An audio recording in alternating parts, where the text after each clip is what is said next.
எல்லாருக்கும் வணக்கம். தங்கமாமி சேனல்லேருந்து இன்றைக்கி ஒரு நல்ல ரெசிபி பண்ணி காமிக்கலான் இருக்கேன். இன்றைக்கி பண்ண போகிற ரெசிபி வந்து தேங்காய் போலி. இதில் கடலைப்பருப்பெல்லாம் போடாமல் வெறும் தேங்காய் போலி பண்ணியிருக்கோம். தேங்காய் போலி ரொம்ப அருமையாக இருக்கும். வெறும் தேங்காயில் வெல்லம் போட்டு பண்ணும்போது ரொம்ப நல்லா இருக்கும். இன்றைக்கி அந்த போலி எப்படி பண்ணுறதுங்கிறத இப்போ நான் உங்களுக்கு பண்ணி காமிக்க போகிறேன். தேங்காய் துருவி வச்சுருக்கு, வெல்லம் ஒரு கப்பு, மைதா ஒரு கப்பு, ஒரு சிட்டிகை மஞ்சப்பொடி, ஒரு சிட்டிகை உப்பு, எண்ணெய் கொஞ்சம், ஏலக்காய் பொடி கொஞ்சம், தேவையான அளவு நெய். இப்போ போலிக்கு உண்டான மேல் மாவு பிசைஞ்சு வைக்க போகிறோம். மைதா போட்டேன். எந்த வெள்ளை பொருளுக்கும் ஒரு துளி உப்பு போட்டோம்னா அது வந்து சுவையை தூக்கி கொடுக்கும். அதனால் இதில் துளி உப்பு போட்டிருக்கேன். கலர்லாம் போடுறதில்ல. அந்த காலத்தில் மஞ்சப்பொடி தான் போடுவேன். அதனால் இப்போது நான் அந்த மஞ்சப்பொடி தான் இதில் போட்டிருக்கேன்.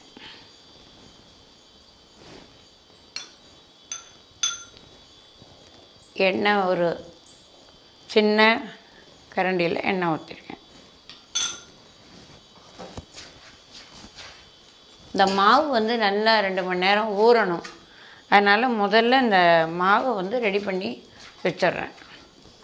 இப்போ இந்த மாவு வந்து கொஞ்சம் ரொம்ப கெட்டியாக பிசையாமல் கொஞ்சம் நல்லா தளதளப்பாக பிசைஞ்சு வச்சுருக்கேன். இது எண்ணெயெல்லாம் ஊற்றியாச்சு. எல்லாம் ஒட்டாமல், பாத்திரத்தில் ஒட்டாமல் வருது. இந்த மாவு ஒரு 2 மணி நேரம் ஊறட்டும். அதுக்குள்ளேயும் பூர்ணமெல்லாம் ரெடி பண்ணி வச்சுக்கலாம். இப்போ இந்த பூர்ணம் நம்ம ரெடி பண்ணுறோம். அந்த பூர்ணத்துக்கு இந்த தேங்காய் வெல்லம் ரெண்டையும் போட்டு நான் மிக்சியில் நல்லா கெட்டியாக அரைக்க போகிறேன்.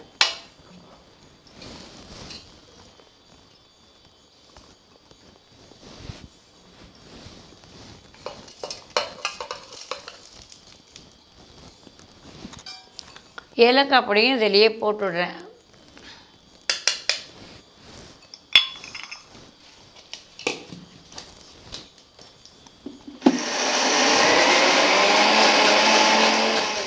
இந்த தேங்காய் வெல்லம் ஏலக்காய் அப்படி போட்டு அரைச்சிட்டோம். இதை ஒரு சட்டியில் மாற்றி நம்ம பூர்ணத்தை வதக்கிக்கலாம். இந்த பூர்ணம் வதக்கிறதுக்கு அந்த காலத்தில் எல்லார் வீட்லேயும் வெங்கல உருளி இருக்கும். இன்றைக்கி வந்து நான் வந்து கடாய் வச்சுருக்கேன். இதில் வந்து முதல்ல 2 ஸ்பூன் நெய் ஊற்றுறேன். இது வந்து சட்டி அடி பிடிக்காது, பாத்திரத்தில் ஒட்டாமல் வரும். நெய் சேர்க்கறதுனால இது நல்ல வாசனையாகவும் இருக்கும்.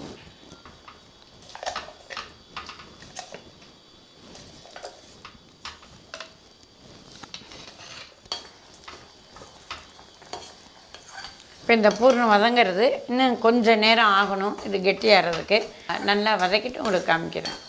இந்த போலிக்கு வந்து பூர்ணம் நல்லா உருட்டுற அளவுக்கு நல்லா வதங்கணும்.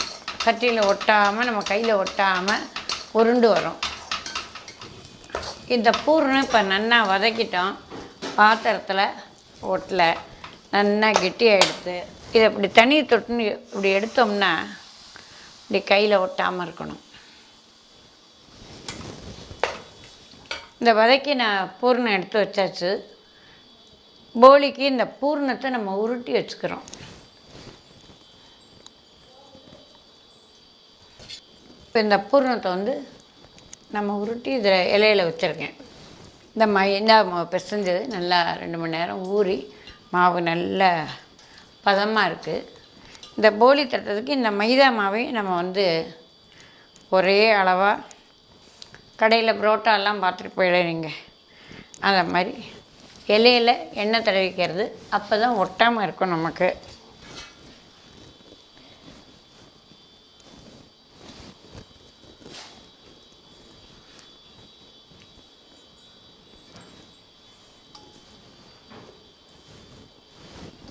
ஓரளவுக்கு உருண்டை சைஸுக்கு நம்ம இதை உருட்டி வச்சுக்கிறோம். பூர்ணம் உருட்டி வச்சுருக்கோம். மேல் மாவும் ஓரளவுக்கு ஒரு உருண்டைக்கு எடுத்து வச்சுருக்கோம்.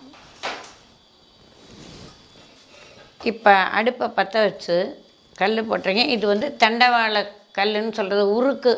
ஆனால் கீழே போட்டால் உடஞ்சி போயிடும். இதுதான் வந்து அந்த காலத்தில் பெரிய சைஸு சின்ன சைஸு எல்லாருமே வீட்டில் போலிக்கு வச்சுருப்பா.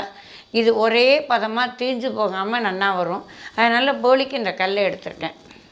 போலி தட்டுறதுக்கு அந்த வாழை இலையை வந்து இது மாதிரி கட் பண்ணி வச்சுருக்கோம். இதில் வாழை இலையில் நரம்பு இருக்கணும். இந்த நரம்பு இருந்தால் நம்ம அதை கல்லில் போட்டு எடுக்க ஈஸியாக இருக்கும். இந்த மாதிரி நான் வந்து கட் பண்ணி வச்சுருக்கேன். நீங்களும் இது மாதிரி வாழை இலையை கட் பண்ணி வச்சுக்கோங்க. இது வாழை இலையை வந்து இப்படி திருப்பி போடாமல் இப்போ நம்ம இப்படி போடுறோம். போலிக்கு நெய் விசேஷம், அதனால் நெய் போலியாகவே பண்ணலான்னு நான் நெய் எடுத்து வச்சுருக்கேன். இந்த நெய்யை வந்து நம்ம இலையில் தடவிக்கிறேன்.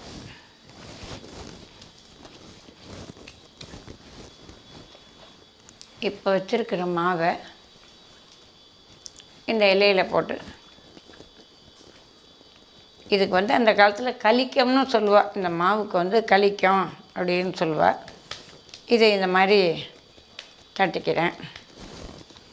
இப்போ இந்த பூர்ணத்தை எடுத்து இந்த மாவில் வச்சு பூர்ணம் வெளியில் வராதபடி நம்ம மூடி வைக்கிறேன்.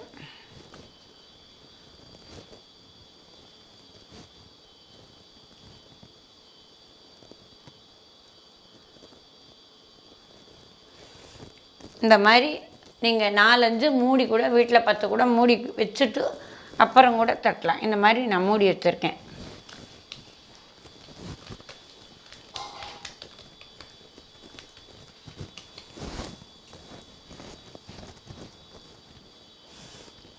இந்த மாதிரி இந்த இது வரும்போது இப்படி கொண்டு வந்து நல்லா மூடிட்டாக்கா பூர்ணம் வெளியில் வராது.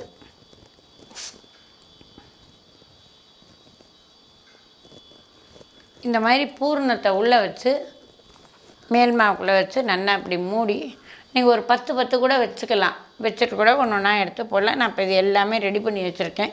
இப்போ இந்த போலி இப்போ நான் உங்களுக்கு தட்டி காமிக்கிறேன். பெரிய இலையில் வைக்காமல் நெய்யோ எண்ணெயோ இதில் தடவின்ட்டு பண்ணெல்லாம் போட்டாமல் நமக்கு நல்லா வரும்.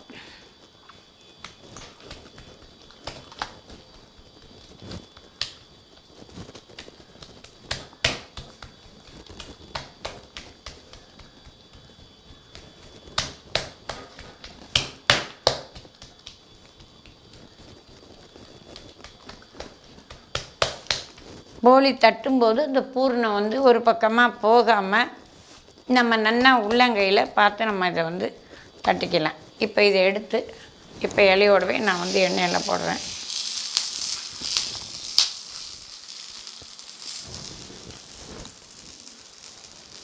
மேலே கொஞ்சம் நெய் விட்டுக்கலாம்.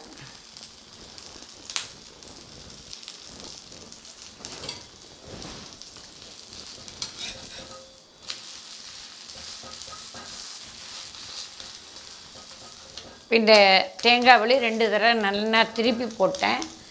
வெந்தெடுத்து நெய் வாசனையோட சூப்பராக இருக்குது. இப்போ இதை எடுத்து போடுறேன். இந்த போலி மேலே நாங்கள்லாம் வந்து கொஞ்சம் நெய்யை தடவுவோம்.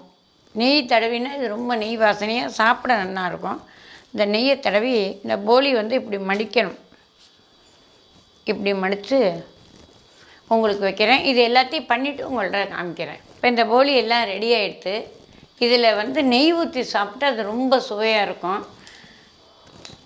அதனால் நாங்கள்லாம் நெய் இதில் ஊற்றி சாப்பிடுவோம். அது மாதிரி இப்போ நெய் ஊற்றிருக்கேன். நெய் வேண்டான்னு உங்களுக்கு தேவையான அளவு நெய் ஊற்றிக்கலாம். நாங்கள்லாம் நிறைய நெய் போட்டு சாப்பிடுவோம். நிறைய நெய் போட்டிருக்கேன்.